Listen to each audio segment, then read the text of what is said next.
Hello mga ka-trip, good evening po sa ating lahat. Welcome back again to our channel. Kumusta po kayo? At kung bago ka pa lang po sa channel na ito at hindi pa nakapag-subscribe, pag-click na lang po ang subscribe button at huwag nyo na rin pong kalimutan ang notification bell para ma-notify kayo sa mga susunod pa nating upload na video. At medyo natagalan ako hindi nakapag-upload dahil piyesta po dito sa amin, kaya medyo na busy tayo sa mga bagay-bagay na mga video din, panunood, ayan.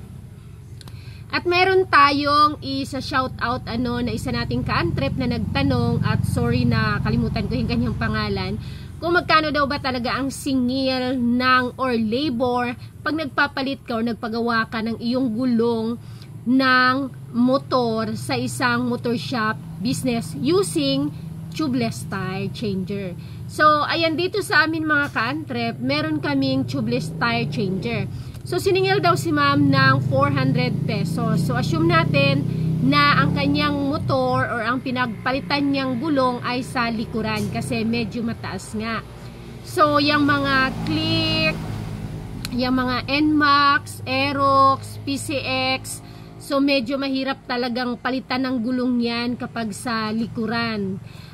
May mga instances or kadalasan talagang binababa pa kasi ang tambutso niyan. Hindi kagaya nung mga nung mga Beat or Mio na medyo uunatin lang ng ganun ang kanyang tambutso ay mailalabas mo na ang gulong. Pero yung mga ganun ay medyo mahirap talaga siya. Marami kang kailangang tanggaling bolt bago mo siya matanggal at maibalik. So, ina-assume ko na siningil si ma'am ng 400 pesos kasi sa likuran. At take note, may dala siyang sariling gulong. So actually mga ka-trip, dito sa amin, ang singil talaga namin sa mga tubeless tire kung magpapakabit kami ay 100 pesos kapag yan nga sa mga Beat lang or sa mga Mio or yung sa mga motor na hindi na kailangan pang ibaba ang tambutso or tanggalin ang tambutso para matanggal yung gulong. May mga motor kasi na ganon, ang daming kailangang tanggalin para matanggal mo yung gulong at syempre maisalang mo sa tire changer bago mo siya tuluyang mapalitan. So kapag gano'n naman sa amin, ang nangyayari kapag halimbawa kailangang ibaba nga yung tambutso, like mga Click, Aerox, PCX na yan, ay nagsisingil kami ng 150.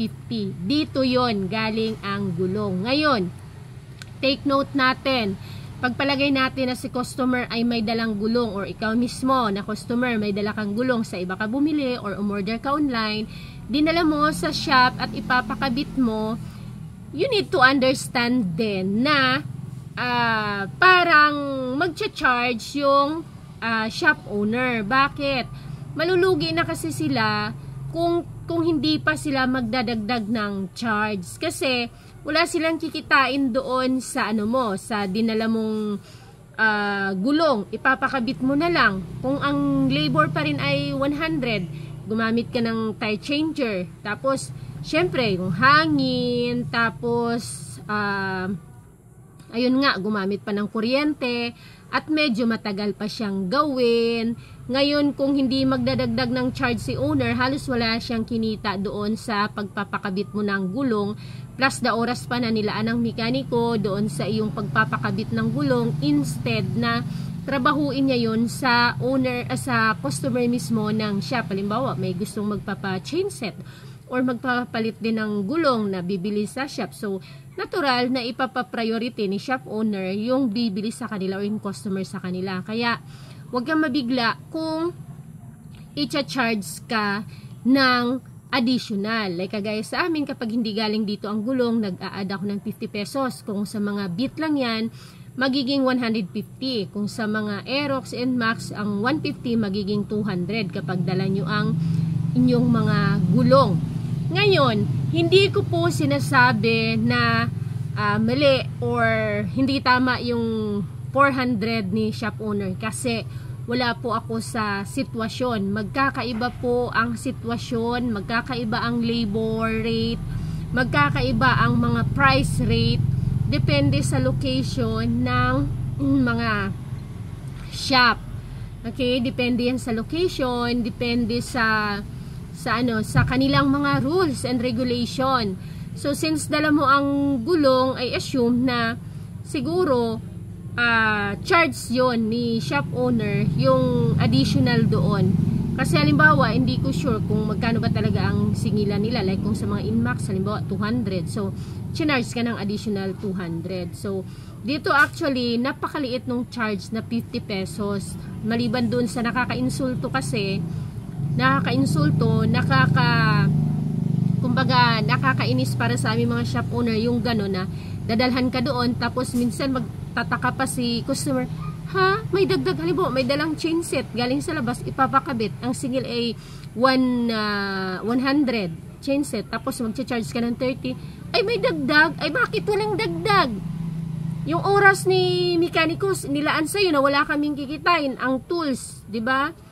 Ang tools, ang oras na inilaan sa'yo. Plus, syempre, ayun, ginamit ko anong kagamitan dyan sa shop na pwedeng gamitin or ginamit sa'yo.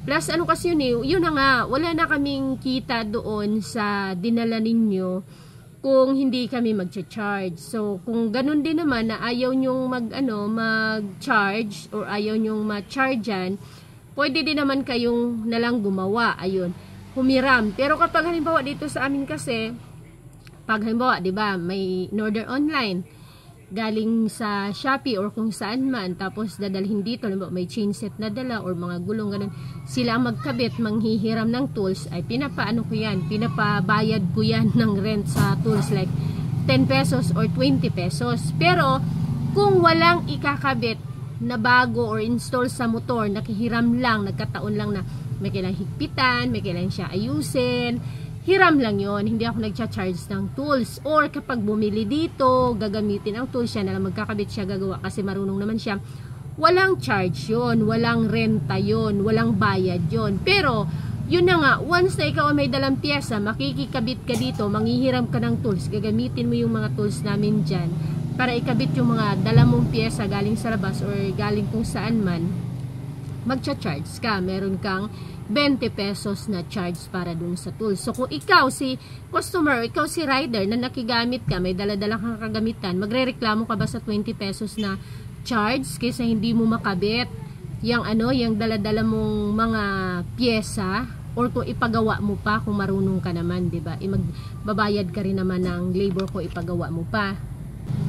So, wala po akong comment talaga doon sa nag-charge ng 400 kasi hindi ko alam yung buong story. Baka naman kasi 2 gulong yung pinakabit ni ma'am, kaya 200 kasi hindi niya nabanggit kung 2 gulong or isa lang. Kasi kung isa lang, medyo mahal nga siya, pero i-assume ko na baka naman may iba pa rin ginawa yung mekaniko doon sa kanyang gulong. Halimbawa, baka nagpalinis pa siya or inayos pa yung brake shoe or may iba pang ginawa kaya additional charge. Plus, sigurado ako may charge doon sa gulong, sa labor dahil dala niya nga yung gulong. And the rest of that, hindi ko na alam at hindi natin i-judge yung shop ng mga ganun kasi nga, may kanya-kanya kaming rules and regulation. Depende palagi sa location. Ganon, napakalaking napakalaking kawalan nun kung may dala kang gulong, lalo na wala namang kinita sa'yo, tapos inuna ka pa, instead of unahin yung customer, syempre nakipila ka. Kapag nakapila ka, ikaw nauna dun sa iba, kahit na magpapagawa yun ng mga piyesa galing dyan sa shop na yan, inuna ka kasi ikaw yung nauna, kaya ganun talaga. So, next time, tanungin nyo na lang kung magkano ang labor doon sa shop na pagagawaan nyo, kung may dala kayong mga gamit na ganyan, para alam nyo. On the part din of shop owner, pwede din natin sila, kasi kami din dito, ako, pag may dalang gulong agad papakabit, sinasabi ko na kaagad, 150 po ang labor niyan pag galing po sa labas, ha. Yan. Pag dito galing, 100 lang. Para alam din nila, kung hindi nila ma-afford yun, then hanap sila or sila mismo ang magkabit nun. Lalo na kung may tubeless machine. Kasi ang tubeless machine ay hindi rin basta-basta. We spend 81,000 plus para sa tubeless machine. Actually, napakatagal niyang mabawi as yung ROI niyan. Pero in the long run, babawi at kikita tayo pa rin kasi nga dadami ang customer, lalakas din si tubeless tires natin dahil mas gusto din naman talaga ng mga customer na nasa machine ang gagamitin sa kanilang mga tubeless tire compare doon sa mga mano-mano. So, yun lang. Sana ay naliwanagan ang lahat. At kung hindi ka pa nakapag-subscribe, pakiclick na lang po ang subscribe button at wag mo na rin pong kalimutan ang notification bell para ma-notify kayo sa mga susunod pa nating upload na mga videos. At ayan, napakainit ng panahon, uminom po tayo palagi ng tubig. Happy fiesta sa mga nagpi-fiesta, happy summer, happy vacation month sa ating lahat. See you next time, bye bye.